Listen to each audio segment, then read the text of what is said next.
మే 13వ తేదీ జరిగిన సార్వత్రిక ఎన్నికలు ఆంధ్రప్రదేశ్లో స్ట్రైట్గా చెప్పాలంటే అహంకారానికి ఆత్మగౌరవానికి మధ్య జరిగింది. ఈ 5 ఏళ్ళు అన్నపూర్ణ లాంటి ఆంధ్రప్రదేశ్ని జగన్మోహన్ రెడ్డి అరాచక ఆంధ్రప్రదేశ్గా చేసేసాడు. చట్టాలని ఆయన కాళ్ళ కింద నలిపేసేసాడు. ఐఏఎస్లని ఐపీఎస్లని ఆయన కూలీల కింద మార్చేసుకున్నాడు. శాసనసభలో నిండు శాసనసభలో రాష్ట్ర ప్రజలు ఎన్నుకున్న చట్టసభలో శాసనసభ్యులు అందరు కలిసి ఏవైతే బడ్జెట్ సెషన్స్లో నిర్ణయాలు తీసుకుంటారో, అలొకేషన్స్ చేస్తారో వాటన్నిటినీ చెత్తపుట్లో వేసాడు. ఒక చట్టసభ నిర్ణయాలకి విలువ లేదు, వ్యవస్థలకి విలువ లేదు, ప్రజాస్వామ్యానికే గుడ్డలు పెట్టు.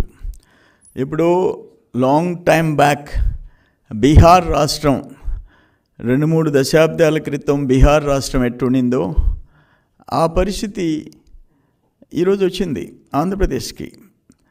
ఆంధ్రప్రదేశ్ అంటే అన్నపూర్ణ లాంటి ఆంధ్రప్రదేశ్ ఈరోజు అరాచక ఆంధ్రప్రదేశ్. ఆంధ్రప్రదేశ్ అంటే ఇతర రాష్ట్రాల్లో గౌరవం. గతంలో ఎంతమంది చీఫ్ మినిస్టర్స్ ఉన్నా ఇటువంటి పరిస్థితి లేదు. ఇప్పుడు బయట రాష్ట్రాల్లో బయట దేశాల్లో ఆంధ్రప్రదేశ్ అంటే తలదించుకోవాల్సిన పరిస్థితి చేశారు. ఇప్పుడు ఇక్కడ ఎందుకు ఎలక్షన్ అయిన తర్వాత ఎందుకు అంత ఫ్రస్ట్రేషన్ మీకు? ఈ దాడులేంటి, ఈ దుర్మార్గాలు ఏంటి? ఆఖరణ ఎలక్షన్ కమిషన్ డీజీపీని చీఫ్ సెక్రటరీని పిలిచి మందలించాల్సిన పోస్ట్ ఎలక్షన్స్ దాడుల మీద ఇటువంటిది ఎప్పుడన్నా చరిత్రలో జరిగిందా? ఏ రాష్ట్రంలో అయినా జరిగిందా? మీ మీద వ్యతిరేకత కట్టలు తెంచుకొని 5 సంవత్సరాలు సప్రెషన్లో పెట్టారు, గొంతెత్తనీయకుండా అరాచకాలు చేశారు. మీరు, మీ ఎమ్మెల్యేలు, మీ మంత్రులు, వాళ్ళు వెనకుండే గూండాలు ఈరోజు కట్టలు తెంచుకొని వచ్చి ఓట్లేశారు. దాన్ని కూడా వచ్చుకోలేకుండా మీ షాడో ఛానల్ ఆయన సీఈఓనా, ఆయన మేనేజింగ్ డైరెక్టరా, పార్ట్నరో తెలియదు. ఆయన ఆడ పోలింగ్ అయిపోతుంది, సాయంత్రం టీవీలో ఆయన అట్టి చెప్తాడు 100 సీట్లు టచ్ అయిపోయింది, జగన్మోహన్ రెడ్డికి ఆడవాళ్ళు ఓట్లు వేసేసారు, మహిళలు ఓట్లు వేసేసారు, అవ్వతాతలు ఓట్లు వేసేసారు, అందుకని 100 దాటిపోయినాయి. ఎగ్జిట్ పోల్లు సేమ్ డే చెప్తావా? Is it not violation of election code? ఎన్నికల కోడ్ వైలేషన్ కాదా? నీకేమైనా సపరేట్ చట్టం ఉందా? ఆయనకి నాకు ఛానల్స్ లేవు, డబ్బులు లేవు, ఇవన్నీ నీ ఛానల్స్ కదా? సాక్షి షాడో ఛానల్స్ కాదా? ఎవరికి తెలియదు అది? నువ్వు అది పేమెంటా లేకపోతే ప్రేమలు లేవు, పేమెంటే కదా.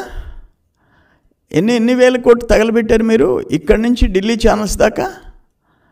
ఎవరికి తెలియదు జగన్మోహన్ రెడ్డి సంగతి? అల్టిమేట్గా నేనేమంటానంటే, ఇప్పుడు ఆడ దాడులు జరుగుతుంటే, దుర్మార్గంగా దాడులు జరుగుతుంటే మీరు వచ్చి ప్రతి దాడులు ఒకరి మీద ఒకరు అని మాట్లాడతారా? అంటే ఇప్పుడు జూన్ 4 తర్వాత గాంధీ మహాత్ములు ఉన్నారా? మీరు ఒక చెంప మీద కొడితే 2వ చెంప మీద కొట్టండి అని చెప్పేదానికి ఇక్కడ నాకు చూసామా ఇటువంటి పరిస్థితి? ఇది యూత్ ఏముంది, ఆడవాళ్ళు, వాళ్ళ తల్లులు, పెన్షనర్సు. ఒక యువకుడు హైదరాబాద్ నుంచో, బెంగళూరు నుంచో, అమెరికా నుంచో, చెన్నై నుంచో వచ్చి పట్టుదలగా ఓటేసిపోయినాడంటే సెలవు పెట్టి వాళ్ళ అవ్వతాతలను వదిలిపెడతాడా? వాళ్ళ అమ్మ నాయనలు వదిలిపెడతాడా? ఆ కుటుంబాన్ని ఓటేయనీయకుండా ఎడ్యుకేటెడ్ అవేర్నెస్ ఉండేవాడు. రాష్ట్ర భవిష్యత్తు ఎవరి చేతిలో ఉంటే రాష్ట్ర భవిష్యత్తు ఉంటుంది, బిడ్డల భవిష్యత్తు, ఉద్యోగాలు, ఉపాధి, పెట్టుబడులు, పరిశ్రమలు ఎవరుంటే ఉంటుంది అనేది వాళ్ళకి తెలుసు. అందుకని అక్కడి నుంచి వచ్చి సింగిల్ ఓటర్ కాదు, వాళ్ళ ఫ్యామిలీ. అందుకని ఇది దురదృష్టకరమైన బాధేస్తుంది.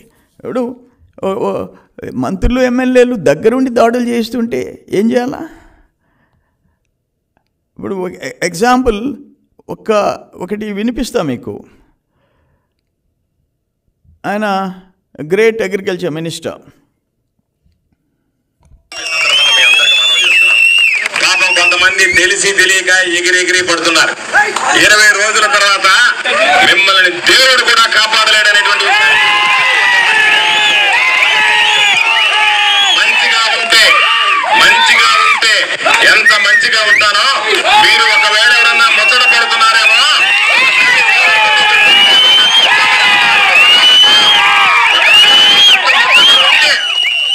గోవర్ధన్ రెడ్డి శక్తి ఏ విధంగా ఉంటుందని ముచ్చట పడితే మీకు చూపించాలని మీరు అనుకుంటే తపన పడితే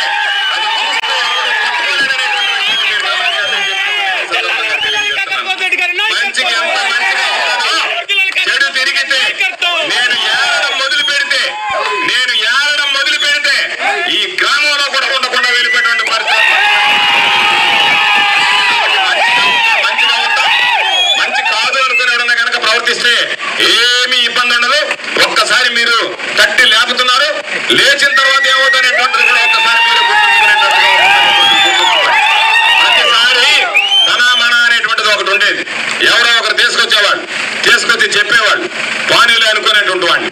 ఈసారి నేను అనుకుంటున్నా, ఒక్కసారి పాప ఎవరైతే ఎగిరెగిరి పడుతున్నారో వాళ్ళని ఒక్కసారి పట్టి చూసి విడిచిపెట్టకూడదనేటువంటి ఆలోచన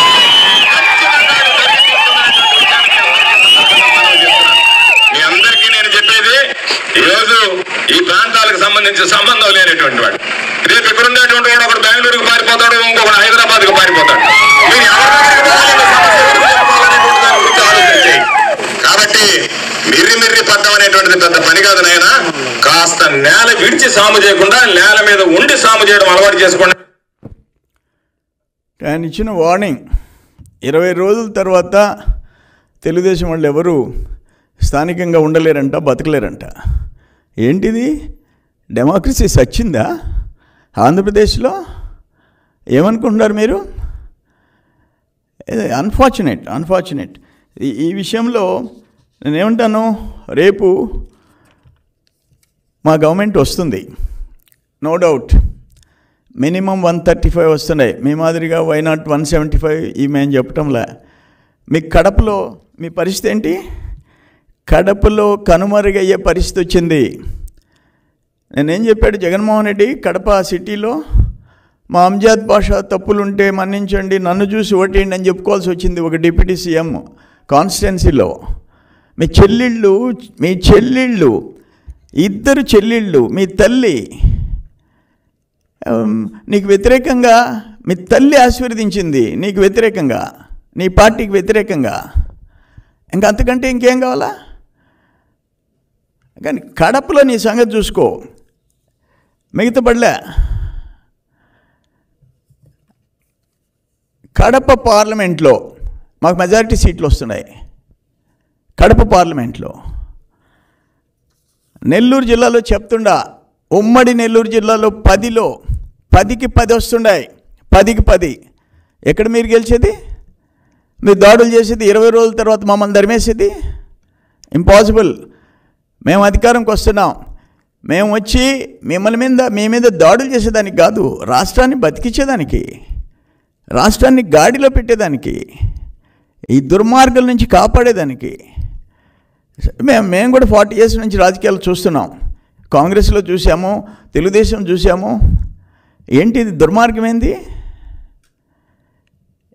మీకు? అసలు ఆ మనిషికి ఉండాల్సిన గుణాలు లేవా? నీకు ఇక్కడ హృదయం లేదా? మనుషుల్ని సస్తా ఉంటే నువ్వు హ్యాపీగా ప్యాలెస్లో కూర్చొని ఎంజాయ్ చేస్తున్నావా? మీరు చీఫ్ మినిస్టర్కి ఉండాల్సిన గుణాలు నీకున్నాయా? కానీ మాకు కడుపు మండిపోతుంది. ఇప్పుడు సర్వేపల్లిలో ఎంతమందిని బయట నుంచి గూండాలను తీసుకొచ్చి తరిమి కొడతా ఉంటే పోలీసులు వచ్చేసి మేనమేషాలు లెక్క పెట్టుకుంటున్నారు. ప్రతి కాన్స్టిట్యున్సీలో ఎక్కడ ప్రశాంతంగా ఉంది వాతావరణం? కానీ ఫైనల్గా నేను చెప్పేది ఏంటంటే, కంట్రోల్లో ఉండండి. ఇంకో 17 రోజులు ఉంది కౌంటింగ్. ఒళ్ళు దగ్గర పెట్టుకొని ఉండండి, ఒళ్ళు దగ్గర పెట్టుకోండి. ఎమ్మెల్యేలు మంత్రులు అందరికీ చెప్తుండా, తమాషాలు కాదు. మేము మడిగట్టుకొని ఈ చెంప మీద కొడితే ఈ చెంప మీద కొట్టే దాన్ని కొట్టమని దానికి మేము గాంధీ మహాత్ములు కాదు. డెమోక్రటిక్ సిస్టంలో ఎలక్షన్స్ జరుగుతాయి, గెలుస్తాం, ఓడతాం, ప్రతిపక్షం, అధికార పక్షం, అంత మాత్రాన కొమ్ములు వస్తాయా మీకు? నువ్వు సర్వనాశనం చేసావు. ఒక్క శాఖని బతికిలా అనుభవిస్తావు. రైతుల దగ్గర నుంచి, ఇరిగేషన్ సిస్టమ్ దగ్గర నుంచి, మైనింగ్ దగ్గర నుంచి ఏ శాఖ బతికిందో చెప్పు. రోడ్స్ అండ్ బిల్డింగ్స్ దగ్గర నుంచి. నీకు ఎందుకు వేయాలి ఓట్లు? ఎవరు వేయాలి ఓట్లు? కొన్ని జిల్లాల్లో ఎత్తుక్కోవాలి నువ్వు సీటు. నెల్లూరు లాంటి జిల్లాలో సీటు ఎత్తుక్కోవాలా. మంచి గుణపాఠం నీకు చెప్తున్నారు, అనుభవించి తీరుతారు. ఇది నేను చెప్పినట్టు అహంకారానికి ఆత్మగౌరవానికి మధ్య ఎన్నికలు జరుగుతున్నాయి. 5 ఏళ్ళు నొక్కి పెట్టావు. ఎలక్షన్ కోడ్ వచ్చిందాకా నీ సర్వేలు నీకు అనుకూలంగా వచ్చినాయి. ఎలక్షన్ కోడ్ వచ్చిన తర్వాత సర్వేలు, అసలైన సర్వేలు బయట వచ్చినాయి. నీ సాక్షి సర్వేలు కాదు, నీ TV9 సర్వేలు కాదు.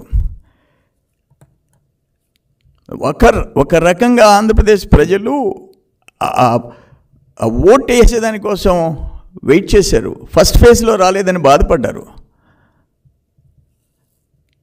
ఇది మాత్రం నేను సీరియస్గా చెప్తుండా, ఇప్పటికైనా మంత్రులు, ఎమ్మెల్యేలు కంట్రోల్ కాండి, లేకపోతే అనిపిస్తారు, డెఫినెట్గా అనిపిస్తారు జూన్ 4 తర్వాత.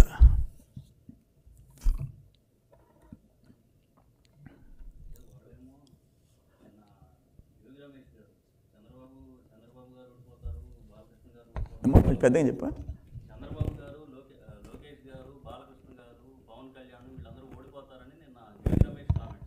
Please subscribe Pragna Media. Please like, share, subscribe to Pragna Media. Pragna Media, please do like, share and subscribe. Please subscribe to Pragna Media. Please like, share and comment if you like the video. Pragna Media.